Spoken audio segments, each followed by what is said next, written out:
بركاته السلام عليكم خير بيدي رجينيا ولكن ويا فاشل ما توحى ربنا يدري ولا يكون حيران مهم بالرعاة dadka qaar wada garan laakiin inta kala rabay ay xasuusiyo waxa jira been bajado xalasana loo tiri Mareykanka oo ku dhibanaa sawirka sida loo galayo marka waxa jira meelo badan ka dunyada footooyinkii kama shaqeeyaan oo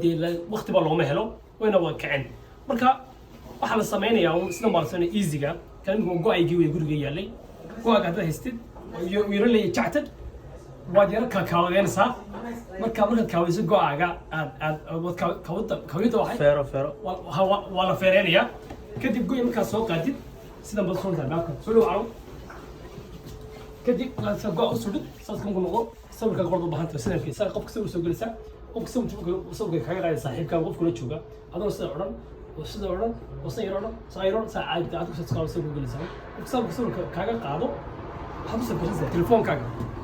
kadib waxaad samaynaysaa haddaad isticmaasho telefoonka iPhone waxaad la soo degaysaa application la yidhaahdo photo and ID and passport maker kaasoo ku samaysan sawirka laakiin sida size-kiisa dhinac kastaba haddaad isticmaalaysa Android waxaad la soo degaysaa mid la yidhaahdo photo and image resize kaasoo ku dhijinaysaa marka isagaa ku hagaajinaya ballaca size-ka wax kastaba hadhow WhatsApp ka sanaysaa hadhow qaybta waxaad u tegaysaa website-kii DP loo tiri baa tegaysaa kaasoo loo soo gelinaysaa kadib wax kasta isaga ku saxaaya hadhow sawirka ku qaatan oo ku soo qoray successfully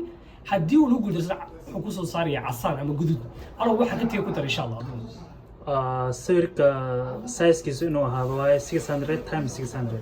labada dhinac saas ku ahaado صح haddii laga badiyeen waa okay اللي بدا ابلكيشن waa okay بدا ابلكيشن sidaad sheegtay كان اندرويد كوم هاي Android waxa waaye picture and photo resizer ريسايسر يس لبدا waxa kale soo dhigay insha Allah khayr bay jiri Kenya Mareykan aad insha Allah insha Allah